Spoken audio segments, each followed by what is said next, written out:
جید علماء اکرام کی تقریر سننے کے لیے ہمارے چینل کو سبسکرائب کریں۔ ایک دن ابو بکر صدیق کی گھر والی نے میٹھا ہریرا میٹھا حلوہ بنا کر کے کھانے میں دے دیا تو فوراً طلب کیا گھر والی کو، یہ چربی کہاں سے آئی، یہ گھی کہاں سے آیا، یہ میٹھا کہاں سے آیا؟ مطلب یہ کہ باوجود 22 لاکھ مربع میل کا حکمراں ہوتے ہوئے میرے گھر میں اتنی طاقت کہاں سے آئی کہ میٹھا پک جائے؟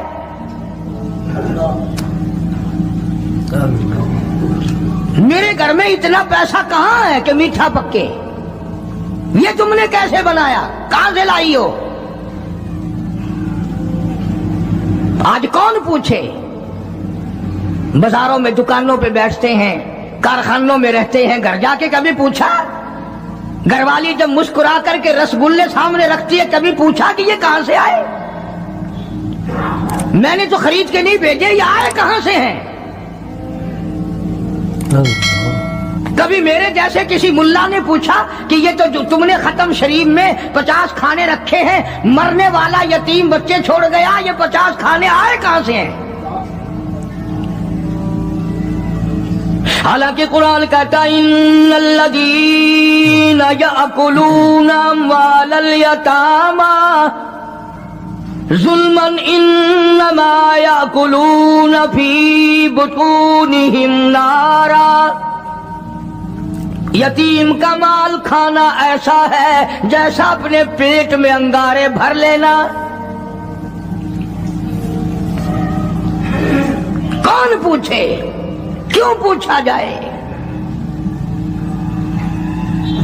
جناب ابو بکر صدیق رضی اللہ تعالیٰ عنہ نے فوراً گھر والی سے پوچھا، میں بادشاہ ٹھیک ہوں، امیر المؤمنین بھی ہوں، خلیفۃ المسلمین بھی ہوں، نبی کے مصلی پہ کھڑا ہو کر نماز پڑھاتا ہوں، مسلمانوں کا بادشاہ ہوں، پر میرے گھر میں میٹھا کھانا پکنے کی طاقت نہیں، کہاں سے آ گیا یہ؟ آج کل تو مزدور جہاں کام کرتا ہے 10 روپے کا کام کرتا ہے تو 20 روپے کا نقصان کر کے آتا ہے جان بوجھ کر۔ یہ حرام خوری نہیں؟ وہیں سے بچے پالنا، وہیں سے اپنا پیٹ پالنا اور وہیں مالک کا نقصان کرنا۔ پھر ساری دنیا کو شکایت ہے جی برکت نہیں رہی، رحمت نہیں رہی، سکون نہیں رہا، نئی نئی بیماریاں آ گئی۔ ارے جب پیٹ میں ہر وقت سور جائے گا تو حرام کے بیماریاں کیسے نہیں پیدا ہوں گی؟ کبھی اس کا حق پیٹ میں جا رہا ہے، کبھی اس کا حق گیا، کبھی اس کا مال گیا، کبھی یہ ہوا، سکون کیسے آئے گا؟ یہ نبی کا سسر صدیق اکبر، نبی کا پہلا خلیفہ، نبی کا جانشین، مسجد نبوی کا امام، گھر والی سے بادشاہ ہوتے ہوئے پوچھتا ہے میرے گھر میں میٹھا کھانا پکنے کے پیسے نہیں، طاقت نہیں، تو کہاں سے لائی؟ ہم نے کہا حضرت بچے کئی دن سے کہتے تھے امی میٹھا تو کھانا پکا دے ایک دن، امی میں نے تھوڑا تھوڑی آٹے کی چٹکی روز بچائی، کئی دن میں نے آٹا بچایا، گزارا کیا، وہ آٹا بیچ کر تھوڑی سی چربی منگائی، تھوڑا سا میٹھا منگایا، بچوں کے لیے بنایا تھا، آپ کو بھی دے دیا۔ فرمایا کاغذ لاؤ، اسی وقت بیت المال کو لکھ بھیجا ابو بکر کے یہاں اس سے کم آٹے میں گزارا ہو سکتا ہے، اتنا آٹا کم کر دیا جائے۔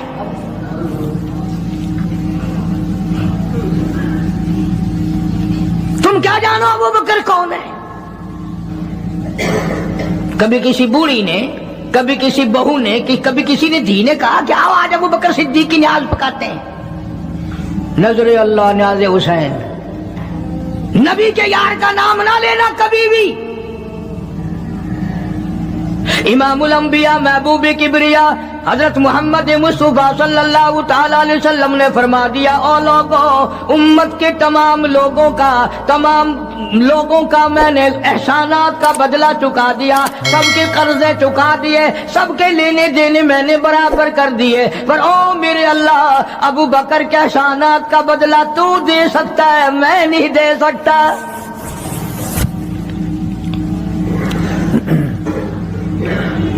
سارا گھرانہ بڑا عجیب ہے، گھر کا گھر بڑا عجیب ہے،